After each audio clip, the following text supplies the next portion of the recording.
Hey guys, so rather than me just do the notes while you're sitting in your bed in your jams, I thought I would make this into an ed puzzle because then I can see who's actually doing it and make you actually pay attention a little bit to be able to answer the questions anyway. So the last couple of days we've been watching or reading the Constitution, and you guys have been answering those questions. Hopefully you got some of that done, or close to finished if not already finished, because that's a 20-point assignment, which is kind of big compared to the other ones. But the whole point of that was I wanted you guys to actually read the Constitution and be exposed to it a little bit, because it's a pretty big deal. Today we're going to talk about a few of those articles in a little bit more detail. We went through them a few days ago, just really quick, what each one was about, but we didn't really cover in any depth a few specific things within them.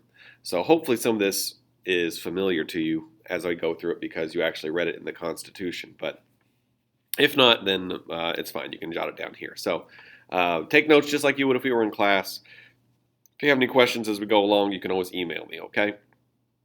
But we're not going to cover Articles 1, 2, and 3 because if you remember, Article 1 is about Congress, Article 2 is about the President or the executive branch, and Article 3 is about the judicial branch and the Supreme Court.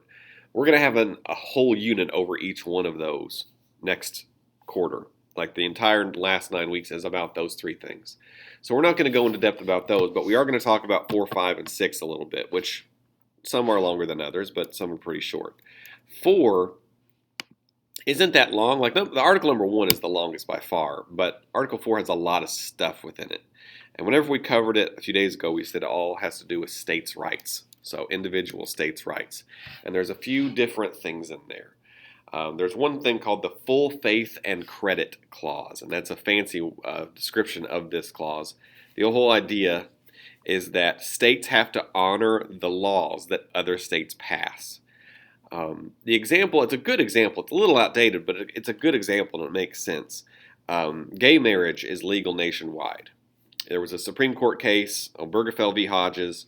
The Supreme Court decided 5-4 that gay marriage is legal nationwide. You can get married to a same-sex partner in any state. But before that, I think that was in 2011 or 12. Before that, you couldn't. There were only a handful of states that allowed you to do that.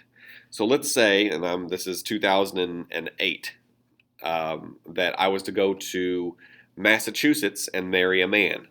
That would be legal in Massachusetts. Indiana did not allow same-sex marriages.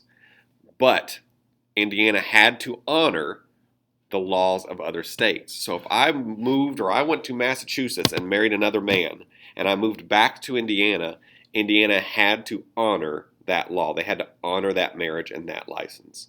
It's called the full faith and credit clause. Okay, so they had to give full faith to the laws of other states. Okay. Privileges and immunities clause. Not exactly the same thing, but a little similar. This meant that states can't discriminate against people who were from other states, because you had to remember, whenever we were early in 1700s, when we were just beginning to be a country, people didn't feel like Americans. They felt like Virginians, and they felt like Georgians, and they felt like South Carolinians. They had this strong connection to their state, and they sometimes didn't like other people from other states. So they put in the Constitution that the states aren't allowed to discriminate against people from other states. So if I go into Kentucky, Kentucky can't treat me like a second-class citizen and treat me differently than any other people who live in Kentucky. Okay, so that's called the privileges and immunities. The whole idea is that I'm entitled to the same privileges of all people of Kentucky and the same immunities as all people of Kentucky if I go there, or any other state for that matter. It's also written in there the process of adding new states. Congress is the branch that gets to add new states to the Constitution. But there's also a part in there about splitting up territories. And I don't know if you knew this. I think it was in 2016. California has a law that if you get enough signatures, that they'll put something on a ballot and people can vote for it. Well, this billionaire got this ballot and suggested that we split California into 3 states. And it was put on the ballot, and they were going to vote for it. But the California Supreme Court shut it down. And I can't remember exactly where it stands today or what happened after that. But they didn't actually get to vote on it. But I mean, you look at this and you think, well, that's dumb. Why are we going to split it into 3 states? But if you think about it, it makes sense. because California is just massive. It's a huge state. And the people who live down here on the Mexican border probably have different needs than the people who live up here in Northern California, who have rainy forests as opposed to deserts down here and the coastal areas. And not only that, if you think about it, we mentioned this earlier, every state only gets 2 senators that represent the whole state. We have 2 senators in Indiana, and they represent everybody from Gary to Corydon. Well, California has 2 senators that represent these people and these people down here and millions and millions and millions others. So it would kind of make sense to split it up into smaller states. This is what that guy suggested. He suggested we have, and this is the one part I don't like about it, is he called them Northern California, Southern California, and just straight up California. And then he's got, I don't know if these are the suggested capitals. Probably not. That's probably just where the cities are. But again, it didn't go through because the California Supreme Court shut that down. But it was a pretty interesting case. This is another one in the Fourth Amendment. And I keep going back and saying that the Constitution is not this magical document that was written by angels and handed down to George Washington by Jesus on Mount Rushmore.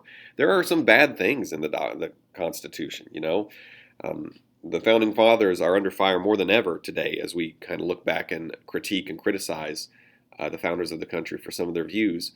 And some of these things come to light. Like in the Constitution, there's something called the Fugitive Slave Clause. The quote is, "No person held to service or labor in one state." They didn't want to use the word slave. "No person held to service or labor in one state under the laws thereof, escaping into another. So no slaves that escape into another state, in consequence of any law or regulation therein, be discharged from service or labor, but shall be delivered up on claim of the party to whom such service or labor may be due." So this is straight up saying, if a slave escapes from one state into a free state, that slave does not get to be free. And not only that, you have to send that slave back to the state they came from.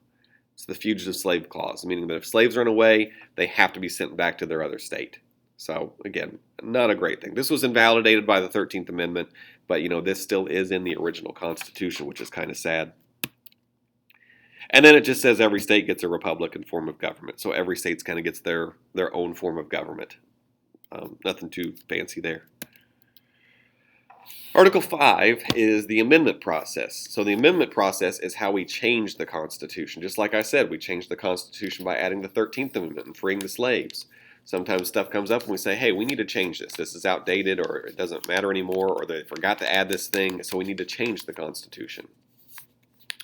This is probably the most technical piece, and I do want you to know how to do this, so please pay attention, because on the test, this is probably the question that students miss the most, because they'll just Google it and come up with some gibberish or jargon that they don't understand online. I'm going to try to simplify it as much as possible. Okay, there's 2 steps here. You have to propose it, and you have to ratify it. Proposing it just means that you suggest it, like, okay, let's vote on this. Okay, that's the proposal. You say, I propose that we do this thing, and then you vote on it. Congress, the U.S. Congress, so this is the one in Washington, D.C., they can propose it with a 2/3 vote in Congress, meaning 2/3 of the House of Representatives say, yep, we like it, we want to propose it, and 2/3 of the Senate says, yep, we like it, let's propose it. Then, if it gets proposed, if they're like, yep, that's good, we like it, that's step 1. Then one of 2 things happen. They can send it to the states. Now, this is where I hope I don't lose you, because there is a U.S. Congress in Washington, D.C., but every state has their own Congress as well. So Indiana has a Congress, and it's in Indianapolis, in the state capital. So what they'll do is U.S. Congress, the one in Washington, D.C., says, yep, we like it, let's propose it.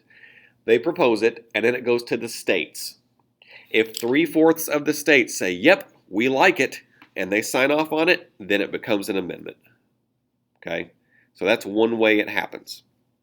Congress, the U.S. Congress proposes it, and the state Congresses ratify it. Every amendment that we've had has been done this way, except for one. Only one amendment has been done differently.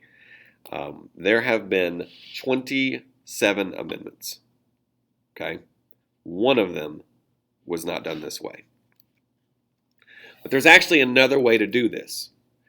Congress can propose it just the same exact way we just said. The U.S. Congress proposes it. The House votes, the Senate votes, and they like it. They send it to the states, but rather than go to the state Congress, they send it to state conventions. Conventions are just a meeting in which we get to pick the people to go. If they send it to a state Congress, we've already elected these guys, and they're already in power. So the people we've already elected get to decide these issues. But if we send it to a convention, we get to pick the people based on that one issue. Okay? And we'll talk about that more in just a minute. So you have it proposed at the national level with a U.S. Congress, and it gets ratified at the state level with conventions or state congresses. Now I'm going to change one thing on here. That's two ways it could be amended. I'm going to change one thing on here. Oh, by the way, sorry, the 21st Amendment was the one that got ratified this way. And that makes sense because the 21st Amendment, if you remember, is the one that made alcohol legal again. 18th Amendment made it illegal. And so they said, why don't we just let the people decide if they want it to be legal or not? And so that's why they let conventions decide it. The other way, like we've done too, we're just going to change how they propose it. The ratification process stays the same. Either the state congresses or the state conventions do it. But you can have a national convention where people from everywhere send people to a national convention and they decide to propose it. This has never happened, but it is in the Constitution. So we could vote on people to go to wherever, Philadelphia or Dallas, doesn't really matter, and they would get together and they would decide, do we want to propose this to the states? And if they do, well then guess what? It goes to these other two options over here, okay? So, to simplify it, I know that was a lot. There's two ways to propose it and there's two ways to ratify it. You propose it on the national level, so the U.S. Congress or a U.S. convention. You ratify it on the state level. A state Congress or a state convention ratifies it. Okay, hopefully that makes sense. I know that was a lot. Let's wrap this up real quick because we only got a couple more amendment or articles to do. Here's a question that I almost always ask on your next unit test, so keep that in mind. I ask, why might a convention be more representative than having the state congressman do it? Because like I said, state congressmen are already elected. Right here is Ed Clare. He is most likely most of your state representative. He represents your district in Indianapolis. Why would it be better to pick a new person than have Ed Clare, who we already elected, choose whether we should ratify this or not? Well, when you vote for Ed Clare, maybe he doesn't agree with you on everything. Maybe you're like, you know what, I agree with him on 90% of the things. I'm going to vote for him in November. But then let's say this topic comes up the next year.